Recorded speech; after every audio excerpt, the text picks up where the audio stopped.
Russia ஒரு காலத்தில் ஏழ்மை, பசி, அநியாயம் நிறைந்த நாடாக இருந்தது. தொழிலாளர்கள் கடுமையாக உழைத்தும் நல்ல வாழ்க்கை கிடைக்கவில்லை. பணக்காரர்களும் அரசர்களும் மட்டும் அதிகாரத்தில் வாழ்ந்தார்கள். அந்த சூழலில் வாழ்ந்த ஒருவன்தான் விளாடிமிர் லெனின். சிறு வயதிலிருந்தே மக்களின் துன்பத்தை பார்த்த லெனின், ஏன் சிலருக்கு மட்டும் அதிகாரம், ஏன் ஏழைகள் எப்போதும் கஷ்டப்பட வேண்டும் என்று கேள்வி எழுப்பினார். புத்தகங்களை படித்து உலக அரசியலை கற்றுக்கொண்டு சமத்துவம் கொண்ட ஒரு புதிய சமூகத்தை உருவாக்க வேண்டும் என்று முடிவு செய்தார்.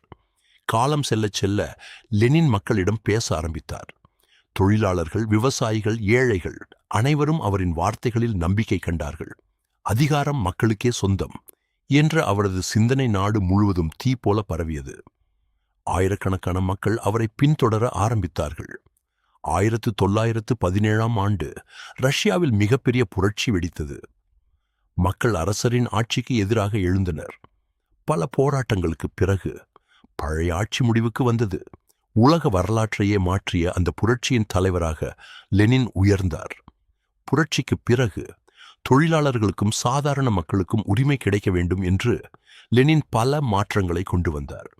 பள்ளிகள், தொழிற்சாலைகள், வேலைவாய்ப்புகள் என மக்களின் வாழ்க்கையை மாற்ற முயன்றார்.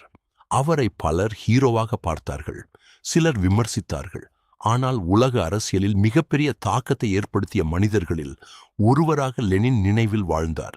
ஏன், இன்று வரையும் வாழ்கிறார். ஒரு மனிதனின் சிந்தனை இந்த உலகத்தையே மாற்ற முடியும் என்பதற்கு லெனின் ஒரு மிகப்பெரிய உதாரணமாக இருக்கிறார்.